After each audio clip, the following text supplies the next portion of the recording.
പെരുമ്പാവൂരിൽ വൻ ലഹരിവേട്ട. ഗോഡൌണുകളിൽ സൂക്ഷിച്ചിരുന്ന 1500 കിലോളം നിരോധിത പുകയില ഉൽപ്പന്നങ്ങൾ എക്സൈസ് പിടികൂടി. മലയാളി ഉൾപ്പെടെ 4 പേരെ എക്സൈസ് അറസ്റ്റ് ചെയ്തു. കൊച്ചിയിൽ നെബിൻ ജോസ് ചേർന്നു. നെബിൻ, ഇതൊരു ഗോഡൌൺ ആണോ? എവിടെ നിന്നാണ് സാധനങ്ങൾ എത്തിച്ചത്? എന്തൊക്കെയാണ് വിവരങ്ങൾ? ആരെങ്കിലും അറസ്റ്റിലായിട്ടുണ്ടോ?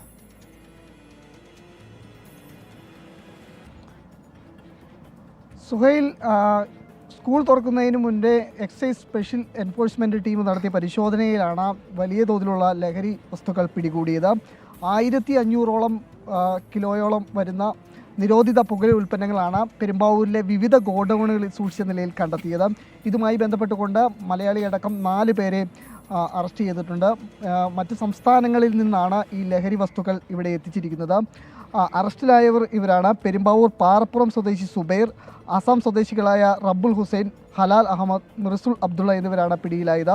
ഏകദേശം 60 ചാക്കുകളിലായിട്ടായിരുന്നു ഈ നിരോധിത പുകയില ഉൽപ്പന്നങ്ങൾ സൂക്ഷിച്ചിരുന്നത്. 20 ലക്ഷം രൂപയോളം വില വരുമെന്നാണ് എക്സൈസ് പറയുന്നത്. ഏതായാലും അറസ്റ്റ് ചെയ്ത പ്രതികളെ ഉടൻ തന്നെ കോടതിയിൽ ഹാജരാക്കും. സുഹൈൽ, ശരി. എബിൻ ജോസ് ആണ് വാർത്താ വിശദാംശങ്ങൾ നൽകിയത്. നമ്മുടെ കുട്ടികളെയും യുവാക്കളെയും ലക്ഷ്യമിട്ട് ലഹരി മാഫിയ സംഘവും സജീവമാണ്.